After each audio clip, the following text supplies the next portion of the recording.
Eli was a man carved from the very red clay of the county, born with the smell of turned soil in his nose and a love for the sun that ran deeper than the deepest well. His farm, the only thing his daddy left him, sat high on a ridge where the wind usually had a clear run, and for 30-odd years it had been a generous plot. But that was before the sun turned mean. That was before the sky decided it was done with kindness and turned into a furnace mouth. The summer that started the trouble was the kind that cracked the enamel right off a man's teeth. All dust and shimmer and a kind of silent, desperate heat that baked the hope out of everything living. Eli would sit on the porch swing beside his wife, May, in the evenings, watching the horizon for a thunderhead that never appeared. The corn was brittle, the cotton bolls were stunted, and the creek that had fed his livestock for generations was nothing more than a winding vein of dry, cracked mud. His spirit felt just as desiccated, waiting for a sign. He checked the weather glass every morning, tapping it gently as if to wake up the good news, but the needle stayed stubbornly low, pointing to a bone-dry future. The air itself felt heavy, not with humidity, but with a crushing sense of inevitability. He knew, deep in the pit of his stomach, that one more week of this relentless, unforgiving drought would mean the end of everything he had worked for. May was a practical woman, quiet as a mouse but with eyes that could read the drought in Eli's soul better than any barometer. She kept the canning jars full from what little they had saved the year before, and she spoke in calm, low tones that were meant to cool the anger simmering under Eli's skin. "Patience, Eli," she'd say, stirring. Then one Tuesday the change came. Not a dramatic, roaring storm, but a quiet, almost apologetic drizzle that started just after dawn. Eli watched it through the kitchen window while drinking his lukewarm coffee. It wasn't rain. It was moisture, a misting veil that laid the dust and whispered of possibility. He and May stood on the porch, holding hands, letting the coolness touch their faces, laughing a short, ragged laugh of relief. But the drizzle didn't stop. It thickened and steadied, turning into a solemn, purposeful rain by noon. It drummed on the tin roof, a welcome music at first, a song of life returning. Eli went out and stood in the middle of his Dust Bowl field, letting the water soak his hat and plaster his shirt to his chest, feeling a deep, almost physical release of tension. He thought, this is it. We made it. The soil, so thirsty, drank it down instantly, leaving dark, slick patches that promised rebirth. The smell of wet earth petrichor was the sweetest perfume he had ever known. He felt the ancient cycle turning back in their favor, the debt being paid. He spent that whole first day in a state of cautious euphoria, watching the cistern fill and the brown leaves start to unfurl with a surprising, albeit temporary, vigor. He didn't know then that this was just the overture to a symphony of destruction, a small, innocent stream leading to an ocean of sorrow. It rained the next day and the day after that. By the end of the week, the land had stopped being grateful. The ground was saturated, mushy, losing its grip. The water, instead of sinking in, began to collect in the furrows, forming miniature canals that looked suspiciously like the early stages of a flood. Eli's euphoria curdled into a tight, hard knot of anxiety. He tried to tell himself it was just catching up. The ground needed a good, deep drink to recover from the awful summer. But his neighbor, old Sam Wexler, who farmed the bottomland nearer the river, came by in his pickup, his face as gray as the low-hanging sky. "Eli," Sam said, leaning out the window, the rain sheeting down his worn face, "you better start thinking about move-in that feed. I ain't seen it hold like this since '68, and the river hasn't even started to rise yet. This ain't God's blessin' anymore, son. This is a powerful lot of trouble." Sam's warning settled heavy in Eli's chest, a cold, unwanted truth. He looked at the endless slate-gray sky, now delivering sheets of rain, and he felt a primal fear. The water was starting to pool around the ankles of the few remaining stalks of corn, silent and cold, drowning the roots that had just started to hope. He realized the earth wasn't drinking. It was refusing, spitting the bounty back in their faces. The rain didn't pause for a breath. It was a monotonous, relentless drumming that became the sound of their lives. It was in the silence between May's words, in the drip drip drip from the gutters, and in the sloshing sound Eli's boots made everywhere he walked. The cotton crop, which had held on bravely through the drought, now stood submerged, the bolls turning to brown, sodden pulp, the very picture of ruined potential. He tried to herd the few chickens he had left up to the drier ground near the barn, but the mud was thick and grasping, pulling the boots off his feet and exhausting him with every step. The river, a lazy, friendly curve in the landscape only 2 weeks prior, was now a snarling, brown beast overflowing its banks, backing up water into every tributary and drainage ditch in the county. Sam Wexler's prediction had come to pass, and worse. Eli could hear the faint, distant sound of emergency sirens from the next town over, a high-pitched wail swallowed quickly by the constant roar of the falling water. He felt an awful, inverted guilt. He had prayed so hard for rain, had begged the heavens for it, and now he was being punished with an excess, a cosmic joke played out in gallons per minute. He stopped checking the weather. There was no point. The outside world had ceased to exist, replaced by a gray, watery cage. Eli's conflict shifted from the sky to his own home.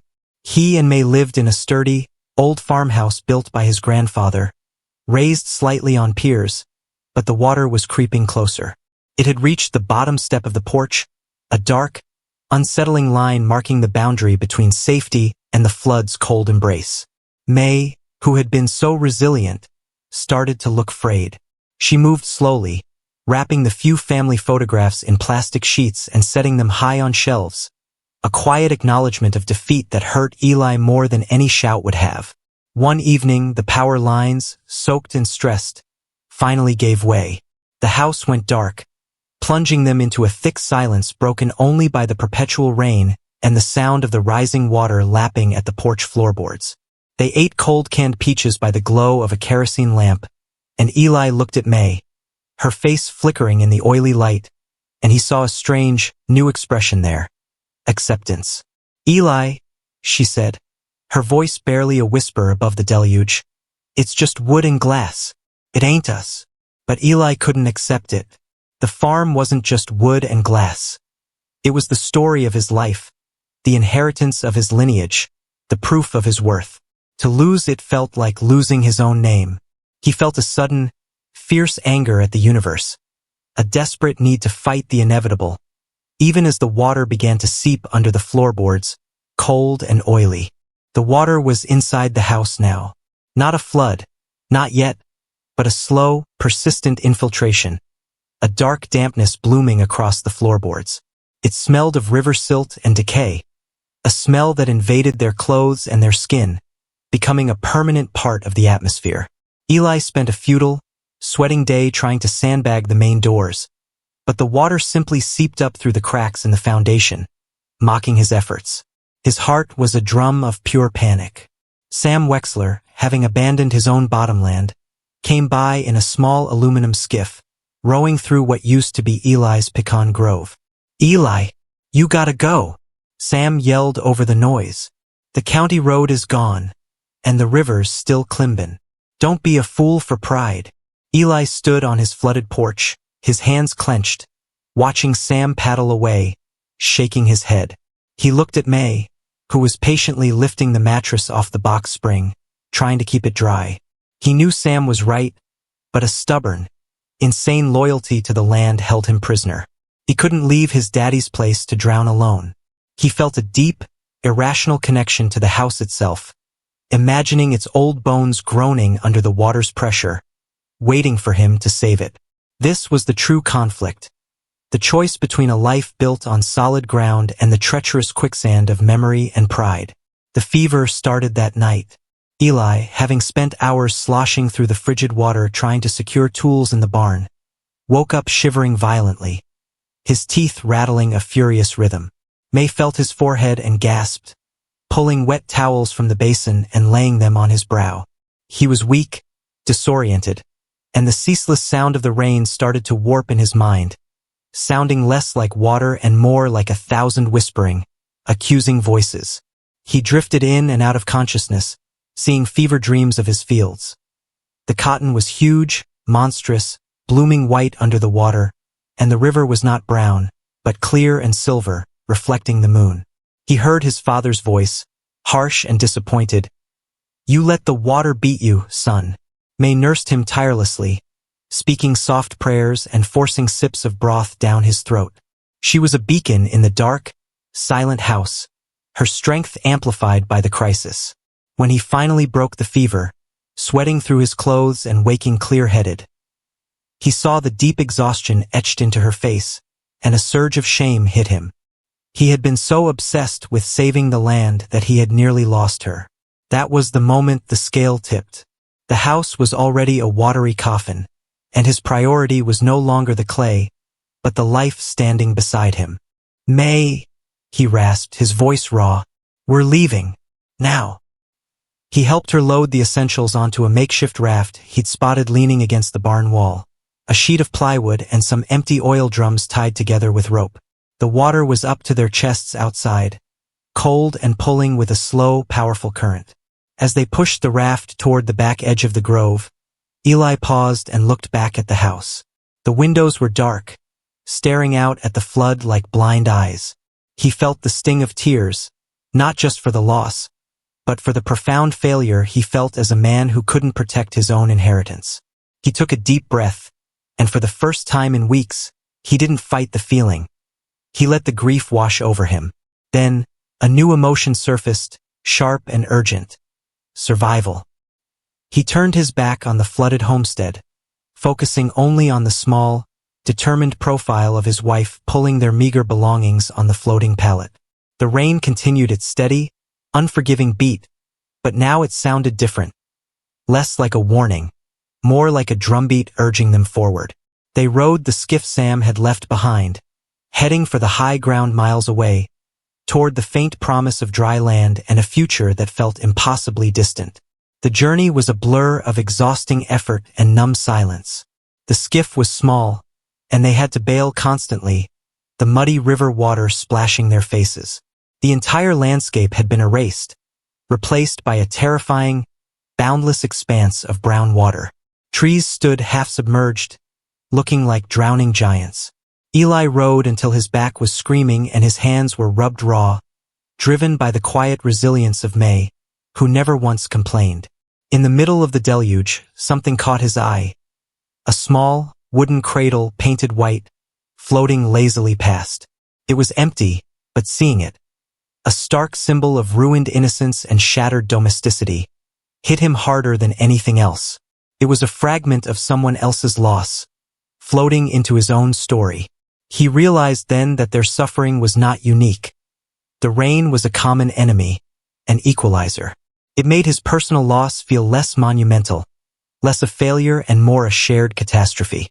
This subtle shift, from self-pity to a kind of weary solidarity with the drowned valley, was the first tremor of redemption. He gripped the oars tighter, the water running like blood down his arms, feeling a strange mixture of powerlessness and grit. They finally reached the ridge where the old county highway ran, a strip of blessed, dry asphalt rising above the floodwaters. A small, ragged collection of tents and cars was already gathered there.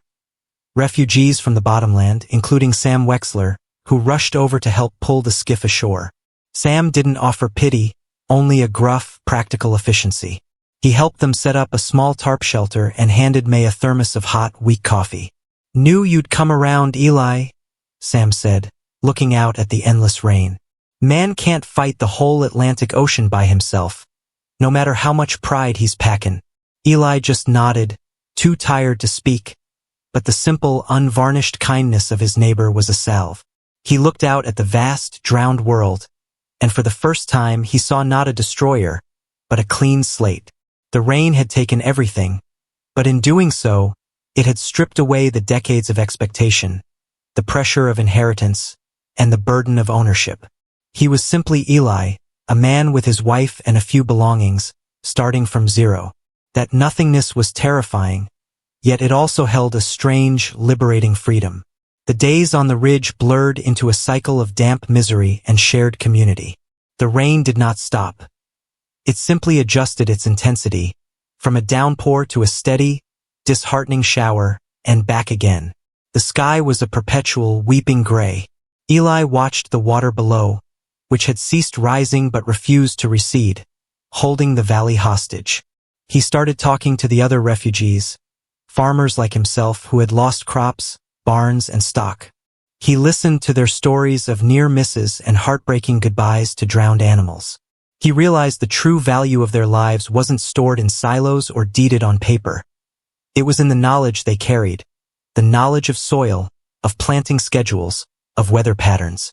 Sam Wexler, ever the pragmatist, started organizing work parties to gather fallen, dry wood from the higher slopes, and Eli found himself working side by side with men he barely knew, driven by a common purpose that felt more meaningful than tending his own isolated patch of earth ever had.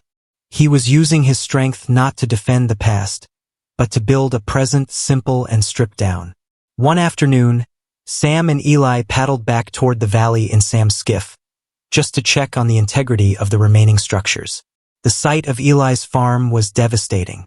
The roof of the barn had collapsed, a twisted, muddy mess, and the house stood waist-deep in the stagnant water, looking utterly defeated. As they drifted closer, Eli noticed something strange. A massive, ancient oak tree at the edge of his property, one his daddy had always told him to leave alone, had been completely undercut by the shifting currents and had fallen. But instead of crushing his remaining small shed, it had fallen across the current, diverting the worst flow of the water away from the main road structure. "Look at that, Eli," Sam murmured, shaking his head. "That old tree, standin' for 100 years, finally did its job in the end, sacrificial-like." Eli stared at the fallen giant, and a bizarre, unbidden thought entered his mind. The rain wasn't an accident. It was a colossal, violent rearrangement, a force tearing down the brittle, weak structures to make room for something stronger. The loss was real, deep, and crushing, but the destruction itself had a powerful, almost religious purpose that spoke to a deeper truth about ownership and resilience. They found a small, locked metal box lodged in the exposed roots of the fallen oak, a treasure chest dislodged from the mud. It was heavy, and Eli pried it open with a crowbar. Inside, he found no gold or deeds, but a collection of old letters, tied with faded ribbon, and a single rusted pocket watch. The letters were from his grandmother to his grandfather, written during a terrible flood 70 years prior, detailing the very same despair, the same loss, and the same slow, agonizing rebuild. He sat in the skiff, reading the fragile, water-stained paper, realizing his grandfather had faced this exact same apocalypse, the water reaching the same disastrous height. His own story was not a singular tragedy, but simply the latest chapter in a long, hard-won family history with the capricious land. The letters spoke of planting potatoes in the mudflats after the water receded, of neighbors sharing the last of their seeds, of a community drawing closer because their personal borders had been washed away. The watch, too, was a perfect symbol broken, stopped forever at the exact moment of the great storm, a timepiece rendered useless by the sheer timelessness of nature's power. This connection to the past, revealed by the flood itself, was the key that unlocked Eli's frozen spirit. He realized the rain hadn't just stripped him of property. It had stripped him of isolation. His father's pride had been to stand alone, to conquer the land. His grandfather's wisdom, as revealed in the letters, was to yield to the land and rely on the community. He returned to the ridge feeling a profound, quiet shift. He started to speak more, not about his personal loss, but about the lessons the flood was teaching them all. He spoke about the need for higher structures, for crops that could withstand both drought and deluge, and most importantly, for a cooperative that could pool resources and mitigate risk. He was no longer just Eli the isolated farmer. He was Eli the survivor, whose recent experience made him a reluctant prophet. May watched him, her eyes bright, seeing the man she knew buried beneath the worry finally emerge, tempered and strong. The rain finally eased into a drizzle, then stopped. The silence that followed was deafening, a thick, heavy blanket of quiet after weeks of roaring water. The clouds, however, remained, sitting low and sullen. The air was sickly sweet with the smell of wet earth and decaying vegetation. The process of receding was slow, agonizingly slow.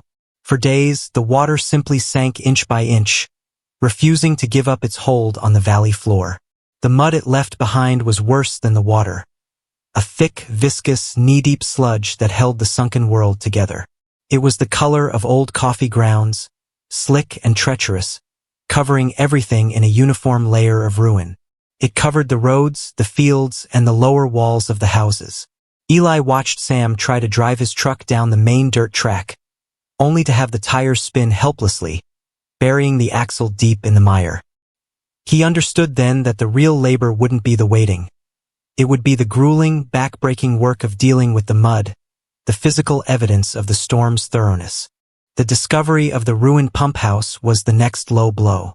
The building that housed the well pump, their only source of clean water, had been completely twisted off its foundation by the current. Eli and Sam spent a brutal, muddy day digging it out, finding the machinery corroded, useless, and buried under tons of sludge. This failure, mechanical and absolute, was a reminder that the land's wrath hadn't finished with them. They were out of clean drinking water, dependent on the reserves Sam had managed to carry up to the ridge. Despair threatened to resurface. May, observing the mood, took charge. She found an old, scorched wash basin and started a small fire, boiling any water they could salvage from condensation and rainwater collected in clean buckets, purifying it drop by agonizing drop. Her action was simple, domestic, and utterly essential. It was a powerful lesson for Eli. Redemption wasn't in grand plans or fighting the river. It was in the small, repetitive, necessary acts of survival and care, the quiet persistence of life in the face of death. Eli and a few of the younger men, newly organized by the shared crisis, began to work their way back into the valley, not to reclaim property, but to assess what could be salvaged. They moved like ghosts through the abandoned town, using the skiff to navigate the streets that were still shallow canals. The main street was a wreck, storefronts shattered, goods scattered, and the lingering scent of water damage everywhere. They rescued stranded pets, retrieved essential papers, and, most importantly, checked on the elderly who had refused to leave. This work was a powerful distraction, moving Eli's focus entirely off his own loss and onto the collective good. He found a strength he hadn't known he possessed, lifting heavy, waterlogged debris and pushing through the dense, sucking mud. He saw the resilience of the community manifested in small, powerful ways. A flag still tied to a mailbox, a determined rose bush still clinging to life against a damaged fence, a single church bell that the wind still managed to ring. A conflict arose with the outside help that finally arrived. A convoy of government trucks and aid workers rolled into the area, setting up operations on the highest ground. While the relief was welcome, the workers, mostly young, well-meaning city folk, had no understanding of the local farming community. They wanted to impose rules, structure, and forms, treating the farmers as hapless victims rather than capable survivors temporarily displaced. Eli, who was now acting as a de facto leader on the ridge, found himself arguing with a clipboard-wielding official named Mark. Mark insisted that the rebuilding must follow standardized flood prevention guidelines, which were wholly impractical for farming structures. "You don't understand, son," Eli said, his voice hard but calm. "We can't build cement boxes. We have to work with the water, not against it. We need drainage, not just walls." This resistance, born of intimate knowledge of the land, was a new kind of fight, a fight for the right to rebuild on their own terms, to honor the history of the place. The argument with the relief official, Mark, became a central drama on the ridge. Mark, determined and well-funded, saw Eli's resistance as typical backwoods stubbornness. He threatened to withhold aid and materials unless the community agreed to his predetermined building specifications. The other farmers were divided. Some, desperate for immediate help, were ready to sign anything. Others, led by Sam and now Eli, argued that ceding control of their land's future was a greater loss than the flood itself. Eli gathered the community around a roaring bonfire one night and pulled out his grandmother's letters. He read the part about the community pooling their remaining seeds, planting a new crop on the receding banks of the river just to have something to eat. "We lost the deed, not the knowledge," Eli declared, his voice ringing out over the firelight. "We know this dirt. We know what it can bear. We don't need his plans, we need his materials." We rebuild the way our granddaddies rebuilt. Slow, right, and together. His words resonated, stirring a deep, ancestral stubbornness in the tired farmers. The next morning, Eli approached Mark with a compromise, a demonstration of the creative synergy born from the crisis. He didn't sign Mark's forms. Instead, he presented a detailed, hand-drawn map of the valley, sketched overnight by the farmers, showing new, elevated community drainage ditches and shared access roads. A plan that addressed flood control by redistributing the water, not just blocking it. The plan wasn't textbook, but it was intelligent, practical, and deeply rooted in the land's reality. Mark, surprised by the sophistication and the unified front, finally backed down, agreeing to supply the materials under the condition that Eli and Sam supervise the work and report progress. It was a hard-won victory of local wisdom over bureaucratic rigidity. The rain had cleared the debris of their old lives, and now the farmers, led by Eli, were clearing the mental debris of their isolation, replacing it with a cooperative blueprint for the future. The receding water revealed the true extent of the damage, a chilling panorama of broken things. Eli finally returned to the spot where his house once stood. The water was gone, leaving behind only the foundation piers and a thick, toxic layer of mud.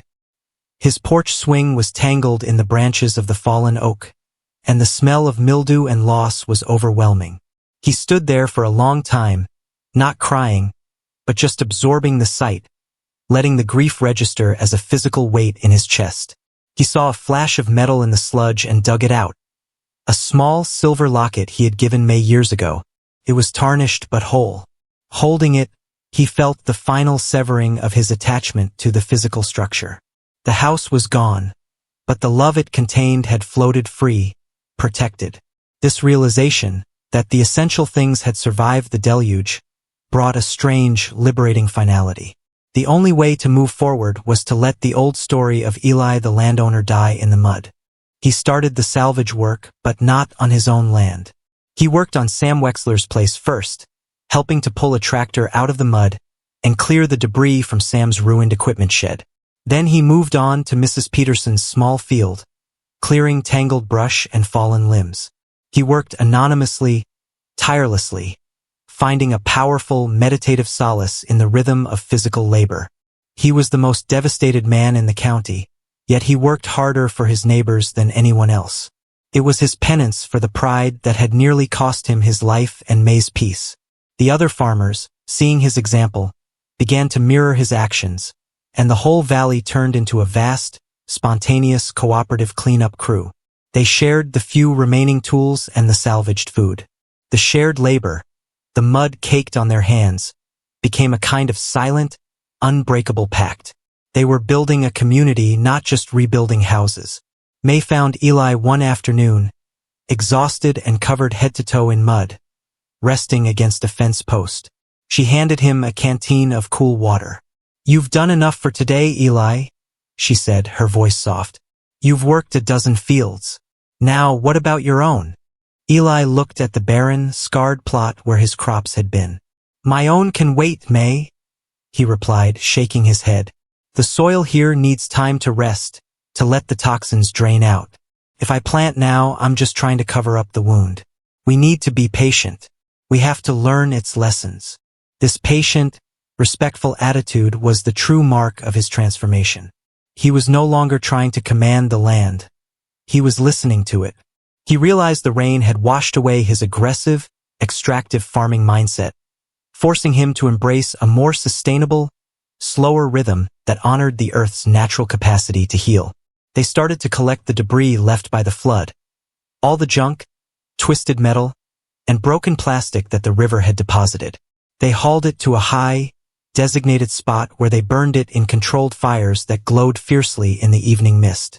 As the smoke rose, Eli looked out over the valley, seeing the scars of the flood, but also the new, clean patches where the mud was being scraped away. He saw the potential for a fresh start, untainted by the ghosts of the past. It was a symbolic cleansing, an ancient ritual of renewal. He noticed how the water, in its final, slow recession, had carved new drainage lines, highlighting where the land wanted the water to run, natural canals the old farmers had ignored. The flood, in its violence, had gifted them a perfect, intuitive map for flood prevention. The next pivotal moment was the day the first community garden was planted. On a patch of high ground that had drained quickly, Eli and Sam organized the planting of quick-growing, flood-tolerant vegetables, collards, sweet potatoes, and root crops. The seeds were gathered from the few stores that had opened and from neighbors who had stashed them away. This wasn't farming for profit. It was farming for survival and morale. Every single person on the ridge, from the oldest man to the smallest child, participated, digging in the moist, rich soil with their hands. Eli, watching the hands work, saw the truth of the letters. They weren't planting seeds. They were planting trust. It was a shared promise that they would survive the winter, a tangible act of faith in the future. The simple act of burying a seed felt like the most profound act of rebellion against the storm's ruin. Eli and May decided not to rebuild their house on the old foundation. That spot, too close to the river's unpredictable new course, was a memorial, not a home site. They chose a patch of high, flat land near the ridge, beside Sam's property, where the old-timers knew the water never reached. It was a new beginning, completely untethered from the past. They used salvaged wood, focusing on a smaller, smarter, more elevated structure. The neighbors helped them raise the frame in a single, joyous, cooperative afternoon, the old tradition of the barn raising reborn as a house raising. It was a noisy, laughing, and deeply human moment. Eli stood on the porch of the new, skeletal structure, feeling the wind blow clean and dry, and he realized he was finally standing on solid ground, not just physically but morally. His home was now built on community, not just clay. Sam, who had been skeptical and gruff throughout the ordeal, finally gave Eli his highest praise. One evening, sitting on the porch of the new, half-finished house, Sam took a long draw from his pipe and looked at Eli. "You know, Eli," he said, squinting into the sunset, "you lost the biggest farm, but you ended up with the biggest stake. You let the water take your pride, and in doing so, you found your usefulness. That's a powerful conversion, son. Most men, they just get stuck in the mud." Eli simply smiled, understanding the profound weight of Sam's words. It was an acknowledgement that the storm had been a crucible, and he had emerged not unscathed, but reforged into something better. He had learned that a man's worth is measured not by what he owns, but by what he contributes when he owns nothing at all.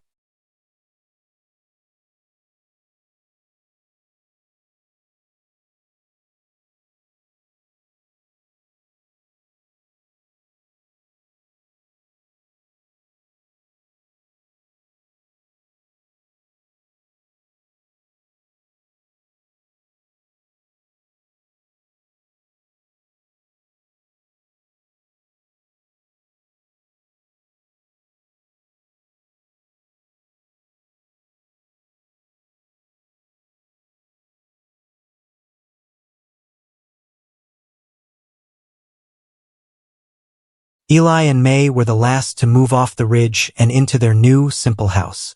It was small, sturdy, and positioned perfectly to catch the morning light.